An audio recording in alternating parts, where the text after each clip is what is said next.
पहले जो है बहुत सारे राजा वगैरह हुआ करते थे, उन सबके वहाँ पे यूनिक पॉलिसीज हुआ करती थी, ठीक है।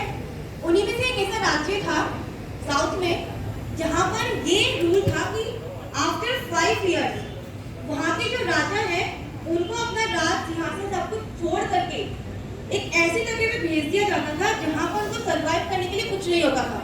दैट मींस उसके बाद उनकी डेथ हो जाती थी, ठीक है।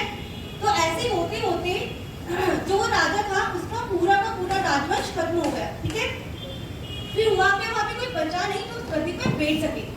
तो वहाँ पर एक बहुत बुद्धिमान व्यक्ति था, जैसे आपने तेनालीरामा का नाम सुना है, बीरबल का नाम सुना है, वैसे ही एक बहुत ज्यादा बुद्धिमान वहाँ पर व्यक्ति था।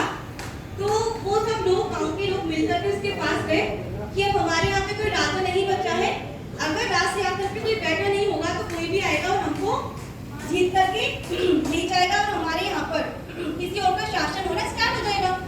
तो ऐसी कंडीशन में अब आपको बुद्धिमान होने के लिए क्या करना चाहिए, उस सिंहासन पे जाके बैठ जाना चाहिए। लेकिन वो जानता था वहाँ की पॉलिसी क्या है कि आफ्टर 5 ईयर उसको वहाँ से हटा दिया जाएगा और फिर से वहीं भेज दिया जाएगा जहाँ उसके पहले वाले राजा गए हैं। दैट मींस उसकी लाइफ कटी है। तो वो डर गया, उसे मना कर दिया, लेकिन बहुत बार उसको कन्विंस किया गया, बहुत बार कन्विंस किया गया, तो उसने अपने राजधर्म को मानते हुए वो राज सिंहासन पे जाकर के बैठ गया, ठीक है। फिर लेकिन उसने क्या किया, वो इस खुशी में नहीं बैठा रहा कि मैं राजा बन गया हूँ तो 5 साल एज से रहता हूँ, बाद में देखा जाएगा जो होगा, नहीं। उसने क्या किया, फर्स्ट ईयर जब वो राजा बना तो उसने सबसे पहले उस जगह को विजिट किया जहाँ पर उन राजाओं को भेज दिया जाता था, लेकिन उसने इसकी इंफॉर्मेशन किसी को भी नहीं दी।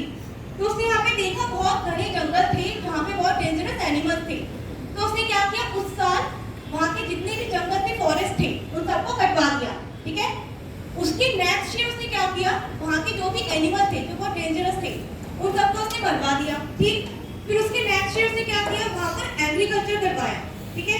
फिर उसके नेक्स्ट ईयर उसने क्या किया, वहाँ पर एक पूरा विलेज डेवलपमेंट करवा दिया, ठीक है। देन ऐसे करते करते उसका टाइम पूरा ओवर हो गया, 5 इयर्स हो गए। तो अब बारी आई उसको भी उस जगह पर जाने की। लेकिन अब आप मुझे बताइए, जब वो वहाँ जाएगा खुश होगा या दुखी होगा? क्योंकि उसने उस बेड टाइम को जो आने वाला था फ्यूचर में मेहनत करके उसको ठीक से एनालाइज करके अपने फेवर में चेंज कर दिया था। तो अब वो खुशी से वहाँ गया और एक परफेक्ट लाइफ उसने वहाँ पर भी अपनी स्टार्ट कर दी। तो इसी तरह से जब आपके एग्जाम्स होते हैं तो आपको पता होता है कि हमारे एग्जाम्स होने कब वाले हैं, लेकिन आप उसकी तैयारी कब करते हो, 1 दिन पहले, 2 दिन पहले, जब तक बहुत देर हो चुकी होती है, ठीक से आपका सिलेबस कंप्लीट नहीं हो पाता, आप उसको रिवाइज नहीं कर पाते। तो आपको भी यही पॉलिसी क्या करनी चाहिए, फॉलो करनी चाहिए कि जो चीज हमको पहले से पता है कि क्या होने वाला है उसके बारे में पहले से प्रिपरेशन स्टार्ट कर दें, ठीक है। तो हम ऐसा ही करेंगे। Thank you.